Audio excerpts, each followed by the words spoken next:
guest today, and she is... Hello, I'm Rachel Smith. I'm a music therapist in Austin, Texas.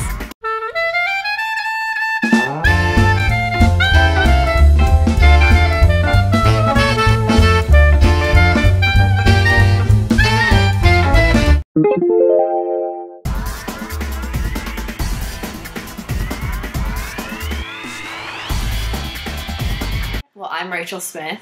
We'll start with the names.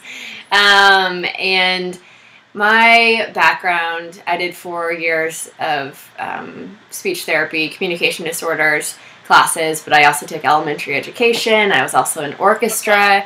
Really passionate about speech therapy, but then I found out about music therapy, and I've always been playing music instruments, and I've always had a passion for the therapeutic field, and so it seemed like the perfect marriage. A communication disorders background has helped me immensely. This whole collaboration, co-treatment model is just kind of my passion now, because I can see a real great fit for the two of those fields to work together. So I finished my master's and my equivalency degree in music therapy in July. Get out in the field, and I've just kind of been pouring all my energy into getting clients at the moment and doing presentations and doing that kind of thing.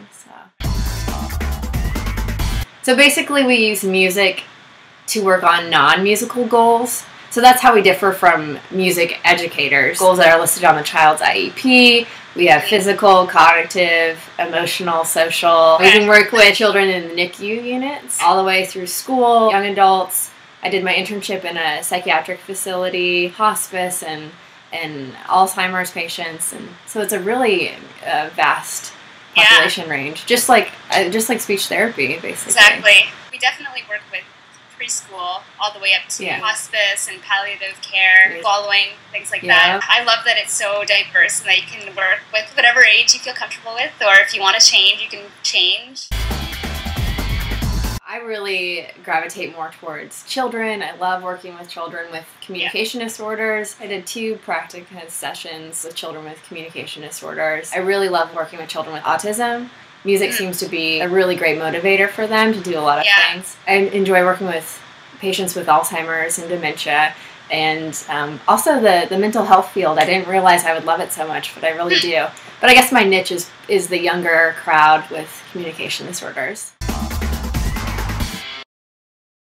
See, I thought I had this great idea on my own when I saw this newscast where this boy who had a stutter, and he didn't have a stutter while in hockey, where he was yelling. He used some of the same vocal, how do I say it, practices as singing as you do yelling. I thought I went through every single disorder of speech and language, and music could have something positive to do with every single one of them. That's when I became really interested in it. There's so much that is shared between music and language, I think. I mean, both of them, work on, pitch and duration and intensity and frequency, and so there's definitely a good fit there.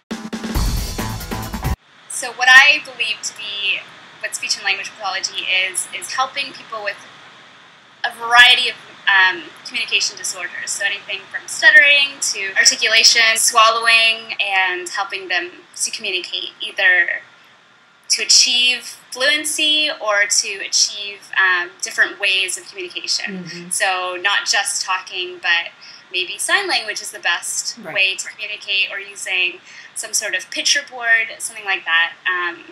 So it's helping people communicate. Great. Is the definition. Yes.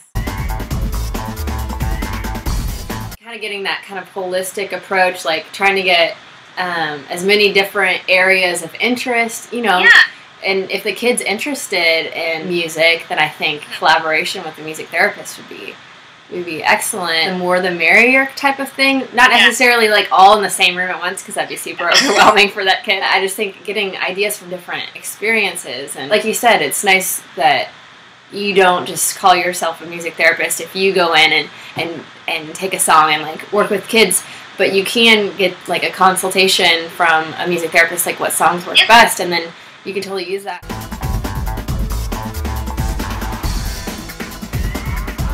We have to be aware of our respective scope of practices, keeping that in mind and our ethics and all that good stuff, I think collaboration and co-treatment can be a really good possibility. In the therapeutic clinics in which I work right now, I can talk with them what they're working on in speech, what I'm working on in music, how I can incorporate some of their goals into my music. And it's also nice to collaborate because it kind of gives you new, fresh ideas as to, okay, well, this person's working on the phoneme B in the initial position. How can I create a song that incorporates as many trials as possible? So I'm going to talk about bubbles. You know, and music is very conducive to repetition and structure and predictability, and it's kind of in a fun format. In the one clinic, I have a whole bunch of therapists in there with me, like occupational therapists, PTs, and speech therapists that are there. And they can observe what I do, and then we can talk about it, and it's really cool. So far in my 2.5 weeks of classes, no. It hasn't been. Pretty much we're just doing theory and anatomy. I don't know why I keep mentioning anatomy. It's awesome, but... You have to have a primary instrument, and that's kind of your focus in your program if you're doing an undergrad and you do like a recital and whatnot. So you could be anything. So my main instruments would be violin and piano. And then you also have to be proficient in piano. You have to take a piano proficiency exam. You have to also learn guitar, be proficient in guitar. You do have to take vocal lessons. You know, and I wasn't a voice major, and that was kind of intimidating for me. Especially kids are so forgiving. You know, like, you have the best voice in the world. Thank you. Yeah, right. So that's something that I've had to really work on, is taking extra voice lessons and whatnot, but now I finally feel comfortable with that. Yeah, because we're a younger field in speech therapy. We're still getting recognized by professionals. So a lot of it is teaching us how to interact with other professionals and how to say, you know, I think music therapy would be a great addition, or here's what we do and here's how we can work together. So a lot of our classes was about advocacy, and we needed to learn how other professionals we might work with, you know, in the school system, or other professionals we might work with in the hospitals and what they do. And again, to not cross that scope of practice in the ethics issue and all that. Are you together in the actual room? Right. Like, how do you do it? I was working with grad students in this. It was like a preschool for children with communication disorders, and they come to the school, and the grad students would give them therapy. Or I would meet with them after their sessions. I made sure to observe some of their speech therapy sessions in the observation room, and they would observe some of mine. As far as collaboration goes, we definitely talked about goals, what I should be reinforcing in music therapy, so we have like a good transition for that child, and just kind of embedding as much as we can what they're needing to learn and work on. I was working with 5 kids who had cochlear implants or hearing aids, and they're working on auditory discrimination, auditory detection. I did a lot with instruments behind a screen. I made sure each sound was a little bit different than the other one, so it was very clear distinction, and I put them behind a screen, and I had a song called The Instrument Game. It's the instrument game, you gotta listen. Focus listening, focus attention, and then they said it, then they get to play that instrument. A lot of my children with autism have a hard time with inflection, I guess, intonation, and so I use a song. And when we have a question, our voice goes up, our voice goes up.